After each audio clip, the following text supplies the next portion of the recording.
Hello story lovers, welcome to Siri Vennela కథల ప్రపంచం. నేను మీ వెన్నెల.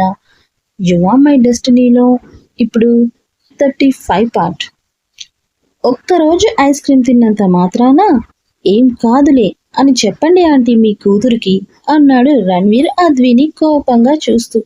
అద్విక రణ్వీర్ మాట విని అతన్ని తిట్టుకుంటూ కిచెన్లోంచి వెళ్ళిపోతే రణ్వీర్ క్యూటీని పాలు తాగమని సోఫాలో కూర్చోబెట్టి రూమ్లోకి వెళ్ళిపోయాడు ఫ్రెష్ అవ్వడానికి. లోపలికి వెళ్ళిన రణ్వీర్ ఫ్రెష్ అవ్వడానికి వాష్రూమ్లోకి వెళ్ళిన ఒక్క క్షణంలోనే అద్వి అని ఒక్క అరుపు అరిచాడు. కిచెన్లో దోశలు వేస్తున్న రణ్వీర్ అరుపు విని నవ్వుకుంటూ అక్కడి నుంచి కదలకుండా తన పని తాను చేసుకుంటూ ఉంటే పక్కనే ఉన్న సుజాత గారు, అద్వి అదేంటి అల్లుడు గారు పిలుస్తుంటే కూడా కదలకుండా ఇక్కడే ఉన్నావు, వెళ్ళి అతనికి ఏం కావాలో చూడు అంది సుజాత. అద్వి కోపంగా వాళ్ళమ్మని చూస్తూ పళ్ళు బిగపట్టి సరే అమ్మా అని చెప్పి కిచెన్లో నుంచి బయటకు వస్తూ పళ్ళు నూరుతూ రణ్వీర్ని తిట్టుకుంటూ వెళ్ళింది. సరిగ్గా అద్వి రూమ్లోకి అడుగు పెట్టే ముందు మరొక్కసారి అద్వి అని గట్టిగా అరుపు వినపడగానే ఫాస్ట్గా లోపలికి వెళ్ళిపోయి ఆల్రెడీ బోల్ట్ ఓపెన్ చేసి ఉన్న వాష్రూమ్ డోర్ నెట్టేసరికి అది ఓపెన్ అవ్వగానే ఏమైంది, ఎందుకలా అరుస్తున్నావు అంది. అక్కడ రణ్వీర్ ఎలా ఉన్నాడో కూడా పట్టించుకోకుండా. ఏమైంది అంటావేంటి, ఇక్కడ హాట్ వాటర్ ఎక్కడ, షవర్ జెల్ లేదు, సోప్ జెల్ లేదు, అట్లీస్ట్ నేను యూజ్ చేసే షాంపూ లేదు, స్క్రబ్బర్ లేదు, నేను ఎలా ఫ్రెష్ అవ్వాలి అంటూ గట్టిగా అరిచేశాడు రానా. అద్వి వస్తున్న నవ్వుని ఆపుకొని అవన్నీ ఉండడానికి ఇదేమి రణ్వీర్ గారి ప్యాలెస్ కాదు కదా, అద్వి రెంటెడ్ హౌస్ అంది తీరిగ్గా. వాట్, అవేం లేకుండా ఎలా ఫ్రెష్ అవుతారు, అదంతా నాకు అనవసరం Advi, I want my needs right now అన్నాడు కోపంగా. కుదరదు, అవేం ఉండవు ఇక్కడ, నీకు ముందే చెప్పాను ఇక్కడ ఎలా ఉంటే నువ్వు అలాగే అడ్జస్ట్ అవ్వాలి. నీ నీడ్స్ అన్నీ తెచ్చుకునే పని అయితే నువ్వు ఇక్కడికి వచ్చే అవసరం కూడా లేదన్నాను కదా, అయినా కానీ నువ్వు అన్ని కండిషన్స్కి ఒప్పుకొని ఇక్కడికి వచ్చావు. వచ్చాక ఇలాంటి చెత్త డిస్కషన్స్ పెట్టావంటే నేను అస్సలు ఊరుకోను అంది అద్వి కూడా అంతే కోపంగా. ఊరుకోకపోతే ఏం చేస్తావే, ఏం చేస్తావు అంటూ తన మీదకు వచ్చేశాడు రానా. రణ్వీర్ తన దగ్గరికి వచ్చేసి 2 ఇంచుల దూరంలో ఉన్నప్పుడు అప్పుడు చూసింది అద్వి. జస్ట్ టవల్తో మాత్రమే ఉన్నాడు రానా. రానాని అలా చూడగానే ఆమెకి ఏదోలా అనిపించి కళ్ళు మూసుకుంది వెంటనే. కానీ రణ్వీర్ అదేం పట్టించుకునే సిచ్యువేషన్లో లేక, చెప్పవే ఏం చేస్తావు, ఊరుకుంటున్నాను కదా అని బాగా రెచ్చిపోతున్నావు నువ్వు అంటూ పూర్తిగా తన మీదకు చేరిపోయి ఆమెని వాల్కి బంధించేసి అతని 2 చేతులు అడ్డంగా పెట్టి తనని ఎటు కదలనీయకుండా లాక్ చేసి తన ఫేస్ కి అంగుళం దూరంలో మాత్రమే ఉన్న అతని ఫేస్ ని కళ్ళు తెరిచి చూడలేక అతి దగ్గరగా తగులుతున్న అతని శ్వాసను ఫీల్ అవుతూ అదురుతున్న గుండెలపైన అరచేతుల్ని ఉంచి రానా ప్లీజ్ నన్ను వదిలిపెట్టు అంది. ఏంటే వదిలిపెట్టేది, ఇందాకేంటి పెద్దగా లౌడ్ వాయిస్ లో వచ్చావు, ఇప్పుడు అరువు చెప్తాను, ఇప్పటిదాకా ఎగిరెగిరి పడ్డావు కదే, ఎందుకు ఇప్పుడు ఇంతలా వణికిపోతున్నావు అన్నాడు అతని బాడీ పూర్తిగా ఆమెకు తగిలేలా ఇంకా ముందుకు వస్తూ. ఇంకా దగ్గరికి వస్తున్న అతన్ని చూసి కంగారు పుట్టిన అద్విక ఇద్దరి మధ్యలో అతని గుండెల మీద 2 చేతులను పెట్టేసి ఆపి సారీ చెప్తున్నాను కదా, ఇప్పుడు నీకు కావాల్సినవి తీసుకొస్తాను, ప్లీజ్ నన్ను వదిలే అంది. రణ్వీర్ అద్వి వాయిస్లోని కంగారుకు తన సారీ చెప్పిన తీరుకు నవ్వుకొని తన మొహం చూశాడు. ఆమె నుదుటిన పట్టిన చెమటల్ని వేలితో తుడిచి ఆ వేలికి వచ్చిన చెమట చుక్కని ఆమె పైన స్ప్రింకిల్ చేస్తూ దాట్స్ గుడ్, ఇలా ఉండాలి, ఈ మాత్రం భయం ఉండాలి ఈ రానా అంటే అని 2 చేతుల్ని అడ్డు తీశాడు. రానా అలా చేతులు తీయడమే ఆలస్యం, బయటికి పరిగెత్తింది అద్విక. మరుక్షణంలో అతని ముందు వాలి ఇంకా ఓపెన్ చేయని సోప్ షాంపూ బాటిల్ అన్నీ అతని ముందు పెట్టి హాట్ వాటర్ కూడా బకెట్లో పట్టుకొచ్చింది. వాటిని చూసిన రానా వాట్ అన్నట్టుగా చూశాడు ఓసారి వాటిని, అద్విని మార్చి చూసి. అది మీరు యూజ్ చేసేవి ఇక్కడ లేవు కదా, ఈ ఒక్కరోజు వీటితో అడ్జస్ట్ అవ్వండి, రేపటి నుంచి అన్నీ అరేంజ్ చేస్తాను, ఇంకా హాట్ వాటర్ అంటే మా దగ్గర గీజర్ లేదు, ప్లీజ్ అడ్జస్ట్ చేసుకో అని చెప్పి కంగారుగా వెళ్ళిపోయింది అద్విక. 10 నిమిషాల తర్వాత ఫ్రెష్ అయ్యి బయటకు వచ్చిన రానా మళ్ళీ అద్వి అంటూ టాప్ లేచిపోయే రేంజ్లో అరిచాడు. మళ్ళీ ఏం కావాలో అని తల కొట్టుకొని విసుక్కుంటూ వచ్చి ఏంటి అని అడిగింది అద్విక. ఏంటే విసుక్కుంటున్నావు, నేనేం విసుక్కోవట్లేదు, ఏం కావాలో చెప్పండి అంది కోపంగా. ఇదేంటి నా బట్టలన్నీ ఇంకా బ్యాగ్లోనే ఉన్నాయి, నిన్న రాగానే బ్యాగ్లోంచి బట్టలన్నీ తీసి కబోర్డ్లో పెట్టాలని తెలీదా? నేను స్నానానికి వెళ్ళి వచ్చేసరికి డ్రెస్ తీసి పెట్టాలని కూడా తెలీదా? ఇవన్నీ ఏం చేయకుండానే వెళ్ళిపోయింది కాక మళ్ళీ ఏంటి అంటే నా దగ్గరికే వచ్చి విసుక్కుంటూ అడుగుతావా అన్నాడు రానా. ఇవన్నీ నేనెందుకు చెయ్యాలి, నేను చెయ్యను అంది అద్విక. చెయ్యాలి, అవన్నీ నువ్వే చెయ్యాలి. బికాజ్ యాజ్ పర్ లా నువ్వు ఇప్పుడు నా భార్యవి, భార్యగా భర్తకు చేయాల్సిన అన్ని పనులు నువ్వే దగ్గరుండి చేసి తీరాలి అన్నాడు యాటిట్యూడ్గా రానా. అద్వి కోపంగా, ఇదిగో ఇదే వద్దని చెప్పాను, ఈ పొగరే తగ్గించుకోమని చెప్పేది అంటూ ఓ అడుగు ముందుకు వేయగానే రెండు అడుగులు రానా ముందుకు వేసి, చేస్తాను, నేను ఇలాగే చేస్తాను, ఏం చేస్తావే అంటూ కొంచెంగా ముందుకు వచ్చేశాడు.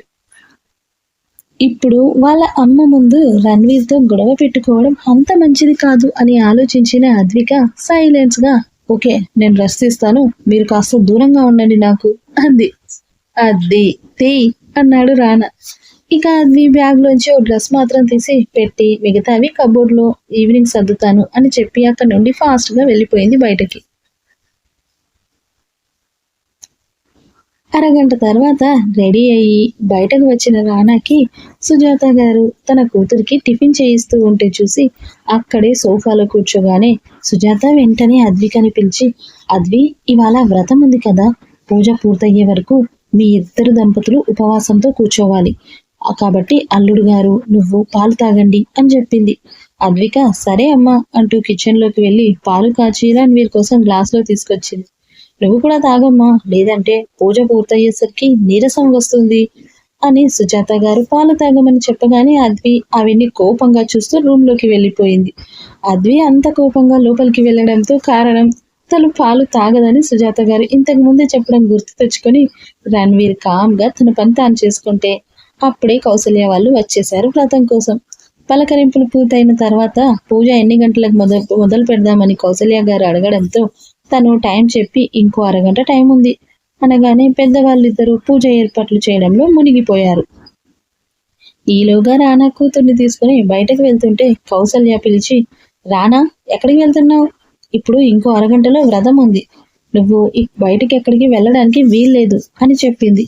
మామ్ క్యూటీ ఐస్ క్రీమ్ కావాలంది, అలా బయటకు వెళ్ళేసి వస్తాను అని చెప్పాడు రానా. ఇప్పుడేం వద్దులేరా, కావాలంటే వ్రతం పూర్తయిన తర్వాత ఈవినింగ్ టైంలో వెళ్దూలే గాని, ఇలారా నీతో కాస్త మాట్లాడాలి అంటూ తనను తీసుకొని రూమ్లోకి వెళ్ళింది కౌసల్య. తర్వాత రానా చేతుల్లో ఓ బాక్స్ పెట్టి, ఇది ఎలాగైనా అద్విక వేసుకునేలా చూడు, వ్రతం కదా నాన్న, కనీసం ఇది కూడా లేకుండా ఉంటే బాగోదు చూసే వాళ్ళకి అని చెప్పి అక్కడి నుండి వెళ్ళిపోయింది కౌసల్య. ఇక ఆవిడ వెళ్ళిపోయాక బాక్స్ ఓపెన్ చేసి చూసిన రణ్వీర్కి ఆ బాక్స్ లో షార్ట్ నల్ల పూసల దండను చూసి దాన్ని చేతుల్లోకి తీసుకొని దాన్ని ఒకసారి చూసి మళ్ళీ బాక్స్ లోనే పెట్టేస్తూ అద్విని పిలిచాడు. లోపలికి వచ్చిన అద్విగా ఏంటి అని అడిగింది. తన చేతిలో ఉన్న బాక్స్ లో ఉన్న బ్లాక్ బీడ్స్ మాలను చూపించి, ఇది వేసుకోమని మామ్ చెప్పింది అన్నాడు. నీకు ఇంతకు ముందే చెప్పాను రానా, నీ చేతులతో నేను ఏది వేసుకోను అని చెప్పగానే, ఇది ఇలా ఇవ్వు నేనే వేసుకుంటాను అని తన చేతిలోకి తీసుకొని తనే మెడలో వేసుకుంది అద్విక.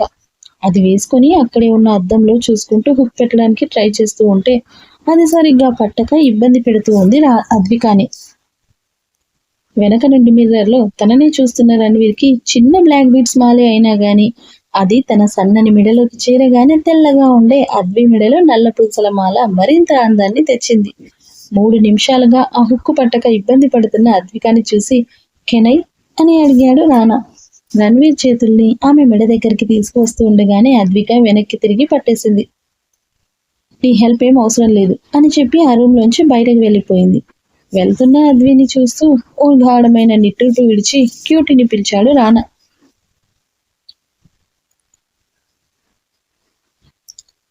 ఒక అరగంట తర్వాత వ్రతానికి కావలసినవన్నీ సిద్ధం చేసి కౌసల్య గారు రణ్వీర్ని అద్విని హాల్లోకి పిలిచి ఒకేసారి ఇద్దరికి బట్టలు అందించి మార్చుకురమ్మని చెప్పారు. అవి తీసుకొని ఇద్దరు వేరు వేరు రూమ్స్ లోకి వెళ్ళి రణ్వీర్ని ఆ కవర్ ఓపెన్ చేయగానే అందులో హాఫ్ వైట్ కలర్ పట్టు కుర్తా పైజామా ఉంది. అది చూసిన రానా ఇప్పుడు ఇది వేరు చేయాలా అనుకుని మమ్మీ అంటూ పిలిచాడు. లోపలికి వచ్చిన కౌసల్యతో ఏంటి మమ్మీ ఇది, ఈ డ్రెస్ ఏంటి, కుర్తా పైజామారా, అది కూడా తెలీదా అంది కౌసల్య. అదే మరి, ఇది కుర్తా పైజామా అని నాకు తెలీదా ఏంటి? ఇదెందుకు ఇప్పుడు వేరు చేయడం అని అడుగుతున్నా అన్నాడు అసహనంగా రానా. అదేంట్రా నాన్న అలా అంటావు? ఉన్న ఒక్కగానొక్కడు కొడుకువి. అసలు నిన్ను పట్టు పంచెలో, నుదుటిన బాస్కం, మెడలో కండువ, బుగ్గన చుక్కతో పెళ్లి కొడుకు గెటప్లో చూడాలని ఎంత ఆశపడ్డానో తెలుసా నేను. కానీ రిజిస్టర్ మ్యారేజ్ అని ఒక్క మాటతో నా ఆశలన్నీ ఆవిరి చేసేసావు. ఇక నిన్ను అలా చూసుకునే అదృష్టం ఈ జన్మకు లేదు కదా. కనీసం ఈ బట్టల్లో అయినా నిన్ను కోడల్ని పక్కపక్కనే చూడాలని ఉంది అని చెప్పారు కౌసల్య బాధగా. వాళ్ళ అమ్మ బాధపడడం చూసి తట్టుకోలేని రానా, సరే అమ్మా, నువ్వు మరీ అంతలా ఫీల్ అవ్వకు, వేసుకుంటాలే నేను అనగానే కౌసల్య సంతోషంగా కొడుక్కి మెటికలు విరిచి, నాకు తెలుసురా, నువ్వు బంగారం, ఈ అమ్మ మాట ఎప్పుడూ కాదను, నేను చెప్పింది వింటావు అని. ఎప్పుడైతే పై చదువులకని విదేశాలకు వెళ్ళావో అడ్డమైన అలవాట్లన్నీ వంట పట్టించుకొని వచ్చావు. ఆ చండాలపు అలవాట్ల వల్లే అద్వి జీవితాన్ని పాడు చేశావు. ఇప్పుడు అది నువ్వు కావాలని చేసింది కాదు అని చెప్తున్నా కూడా, కానీ కోడలు మాత్రం నమ్మడం లేదు. మీరిద్దరూ ఎప్పటికైనా ఒకరినొకరు అర్థం చేసుకొని సంతోషంగా ఉండాలని ఆ దేవుణ్ణి కోరుకుంటున్నా. నాకంటూ జీవితంలో ఉన్న ఏకైక కోరిక అదొక్కటే అన్నారు కౌసల్య. మమ్మీ, ఎందుకంత మూడీగా మాట్లాడతావు? నేను ఇప్పుడు హ్యాపీగానే ఉన్నాను కదా, నువ్వు నా గురించి ఫీల్ అవ్వద్దు అన్నాడు రానా. ఆ మాటకి నవ్వి రానాని చూస్తూ మనసులో, పిచ్చి కన్నయ్య, నువ్వు ప్రేమిస్తున్న అమ్మాయి నిన్ను దూరం పెడుతుంటే నీ మనసు ఎంత బాధపడుతుందో నాకు తెలీదా? అద్వి నీ పక్కనుంటే నీ కళ్ళల్లో వచ్చే వెలుగు, ఆ యువరోజు తనతో మాట్లాడుతూ ఉంటే నీలో జెలస్, తనని చూడగానే నీ కళ్ళల్లో అద్విపై ప్రేమ స్పష్టంగా కనిపిస్తుంది నాకు. ఇవన్నీ చెప్తూనే ఉన్నాయి నువ్వు తనని ప్రేమిస్తున్నావని, కానీ నీకే ఇంకా ఆ విషయం అర్థం కావట్లేదు అని మనసులోనే అనుకున్నారు కౌసల్య రానాని చూస్తూ. మమ్మీ, ఏం ఆలోచిస్తున్నావు అంటూ రానా కదిపేసరికి ఈ లోకంలోకి వచ్చిన ఆవిడ, ఆహా ఏం లేదురా, ఈ బట్టల్లో నువ్వు ఎలా ఉంటావో అని ఊహిస్తున్నా అంది కౌసల్య. దానికైతే ఊహించడం వరకు ఎందుకు మమ్మీ, ఒక్క 20 నిమిషాల్లో ఎలాగో నీ ముందుంటానుగా అన్నాడు రానా. కౌసల్య నవ్వి రణ్వీర్ బుగ్గని మిరి, సరే కన్నా, త్వరగా రెడీ అయ్యి వచ్చేయి అని ఆవిడ బయటకు వెళ్ళిపోయారు. కౌసల్య వెళ్ళిపోగానే రానా ఫ్రెష్ అయ్యి ఇక ఆ డ్రెస్ వేసుకొని అద్దంలో చూసుకుంటూ, మమ్మీ ఆశే గాని ఆ పొగరు ఎప్పుడు నాతో హ్యాపీగా ఉండాలి, ఎప్పుడు ఆ కీచు గొంతేసుకొని కై కై అని నా మీద పడిపోవడమే తప్ప దానికి కలిసి ఉందామన్న ఆలోచన ఉంటేగా. నిజంగా మమ్మీ చెప్పినట్టు అది నాతో ఉంటే ఎంత బాగుంటుందో, కానీ అది జరగని పనిలే అనుకొని మళ్ళీ తానే ఎందుకు జరగదు, ట్రై చేస్తే అవుతుందేమో కదా అనుకున్నాడు. ఆ వెంటనే మళ్ళీ, చిచి, నేనేంటి దానికోసం ట్రై చేయాలా, నెవర్, కానీ దానంతటా అది కలిసి ఉందామంటే మాత్రం కాదనను. చూద్దాం, ఇంకా 6 నెలల టైం ఉంది కదా, ఆలోపు ఏమైనా జరగచ్చు అని రెడీ అయ్యి బయటకు వెళ్ళాడు రానా. హాల్లో తన కోసమే ఎదురు చూస్తూ ఉన్న కౌసల్య రానా డోర్ తీయగానే క్రీమ్ కలర్ పట్టు కుర్తా పైజామాలో ఫిట్ గా ఉండే బాడీ, చురకత్తుల్లాంటి ఆ కళ్ళు, మగసిరి ఉట్టిపడి మీసకట్టు, మ్యాన్లీనెస్ గా ఉండే రఫ్ బియర్డ్, రాజసంగా కనిపిస్తున్న అతని నడక, టోటల్ గా రాకుమారుడిలా ఉన్న రానా దగ్గరికి వెళ్లి కొడుకుని చూసుకొని మురుసుకొని మెటికలు విరుస్తూ అతని నుదుటిపై ముద్దాడి, ఎంత బాగున్నావో రాజకుమారుడిలా అంది ప్రేమగా అతని చెంప నిమురుతూ. తల్లి మాటలకు చిన్నగా బ్లష్ అవుతూ అందంగా నవ్వేశాడు రానా. కౌసల్య చేతుల్లో ఉన్న క్యూటీ కూడా సూపర్ డాడీ ఉమ్మా అంటూ ఓ ఫ్లయింగ్ కిస్ విసరగానే, thank you my beautiful little angel, నువ్వు కూడా నా చిన్ని దేవతలా ఉన్నావు అన్నాడు వైట్ కలర్ లాంగ్ ఫ్రాక్ లో నిజంగానే ఏంజిల్లా కూతుర్ని చూస్తూ ముద్దు పెట్టుకొని. కూతుర్ని ఒడిలో కూర్చోబెట్టుకొని తల్లితో మాట్లాడుతున్న రణ్వీర్కి మనసుకు ఏదో చల్లని గాలి తన హృదయాన్ని అటు చూడమని పట్టి లాగేయడంతో అనుకోకుండానే చూపు తిప్పేసిన అతనికి అప్పుడే డోర్ తీసి బయటకు వస్తున్న అద్వి కనపడగానే తనకి తెలియకుండానే నిలబడి ఓ అద్భుతాన్ని చూస్తున్నట్టు కళ్ళు రెప్ప కొడితే ఆ రెప్పపాటు కాలంలో ఎక్కడ అద్భుతం మిస్ అవుతుందో అన్నట్టు చూస్తూనే ఉండిపోయాడు రానా. నెమలి పింఛం రంగు పట్టుచీర, గోల్డ్ జరీ బార్డర్, మెడలో కౌసల్య గారు చీరతో పాటు ఇచ్చిన లాంగ్ లక్ష్మీ హారం, మెడలో దానికి మ్యాచింగ్ గా లక్ష్మీ డిజైన్ తో చేసిన నెక్లెస్, చెవులకి నిండైన పెద్ద బుట్టకమ్మలు, చేతులకి చీరతో మ్యాచింగ్ గా వేసిన మట్టి గాజులతో పాటు బంగారు కడియాలు. వీటన్నింటినీ మించి ఎన్ని ఉన్న ఆడవారి అందాన్ని మరింత రెట్టింపు చేసే చిన్నదైనా గాని ముద్దుగా మెరిసిపోతున్న నల్ల పూసల దండ, నెమలిల్లు నాట్యమాడుతున్నట్టుగా డిజైన్ చేసిన ఆ చీర పళ్ళుని సింగిల్ ఫిల్ట్ పెట్టి వదిలేసేసరికి తను నడుస్తూ వస్తుంటే నట్టింట్లో నెమలి నాట్యమాడినట్టుగా అనిపిస్తుంటే చెవికున్న కమ్మలు బరువుగా అనిపించాయి. వాటిని సర్దుకుంటూ వచ్చింది అద్విక. రణ్వీర్ ఆ అద్భుతాన్ని మళ్ళీ మళ్ళీ చూడలేనేమో అనుకొని వెంటనే తన ఫోన్ తీసి ధాటిగా 10 ఫోటోలని టకటకా క్యాప్చర్ చేసేశాడు. రానా నిలబడ్డప్పుడే అటువైపు చూస్తున్న కౌసల్య గారికి కోడలి రూపంలో తన ఇంటి లక్ష్మీదేవిలా కనిపించింది. అద్విక రాగానే వెంటనే ఇద్దరిని రూమ్లోకి తీసుకెళ్లి పక్కనే నిలబెట్టి ఫస్ట్ దిష్టి తీస్తున్న కౌసల్య గారిని రణ్వీర్ నవ్వుతూ చూస్తే అద్విక అసహనంగా మొహం పెట్టింది. తర్వాత ఇద్దరికి తన కంటికున్న కాటికని చెవి వెనకాల దిష్టి చుక్కగా అద్ది అద్వి నిదుటిన ముద్దు పెట్టుకున్నారు కౌసల్య. అప్పుడే సుజాత గారు పూజారి గారు వచ్చేశారని చెప్పడంతో ముగ్గురు బయటకు వచ్చారు రూమ్ నుంచి. ఆ తర్వాత పూజారి ఇద్దరిని పీటల మీద కూర్చోపెట్టి వ్రతం మొదలు పెట్టారు. ఇద్దరి చేతికి కంకణాలు కట్టి ఒకరికి కట్టుకోమని చెప్తే అద్విని టచ్ చేయకుండానే కంకణం కట్టి పూజారి చెప్పినట్టు ఆమె నుదుటిన సింధూరం అద్దాడు రానా. మరి తర్వాత ఏం జరగబోతుందో తెలుసుకోవాలనుకుంటే వింటూనే ఉండండి you are my destiny only on Sirivennela కథల ప్రపంచం. స్టోరీ నచ్చితే లైక్ చేయండి, షేర్ చేయండి, కామెంట్ చేయండి. నా ఛానల్ని మాత్రం సబ్స్క్రైబ్ చేసుకోవడం అస్సలు మర్చిపోకండి.